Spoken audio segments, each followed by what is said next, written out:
الصورة كده تمام.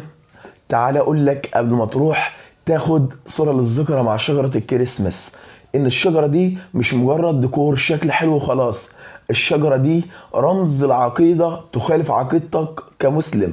اه والله زي ما سمعت كده، ده عقيدة مش تشدد خالص. ما ينفعش تتصور مع شجرة الكريسماس، ما ينفعش تتصور وانت لابس الزعبوط الاحمر ده.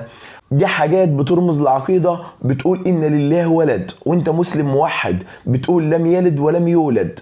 هتقول لي بس دي مجرد شجرة وصورة حلوة وخلاص. هقول لك الشجرة دي رمز العقيدة زي ما الصليب رمز العقيدة، وزي ما تمثال بوذا رمز العقيدة. كل دي أشكال ترمز لعقيدة تخالف عقيدتك. ينفع تقول أنا هتصور جنبها أصل شكلها حلو؟ هقول تاني، ما ينفعش تتصور مع شجرة الكريسماس ولا بالزعبوط الأحمر ولا بخلفيات ليهم بتركبهم على صورتك.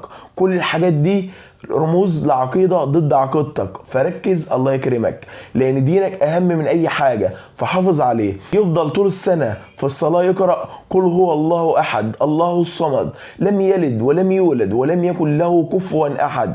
والكريسماس هو عيد ميلاد يسوع عندهم، وهو ابن الله في معتقدهم. وعندنا في القرآن ما اتخذ الله من ولد، فبالتالي هو مخالف لديننا، فهو حرام، والاحتفال بيه حرام، والتهنئة بيه حرام. أنا هقول لصاحبي المسيحي ألف مبروك لزواجه، لرزقه بطفل، لترقيته في الشغل، واتعامل معاه كويس زي ما ديني قال. بس ما ينفعش اوافقه في رأيه في الدين واقول له كل سنة وانت طيب بمناسبة عيد ميلاد ابن الله.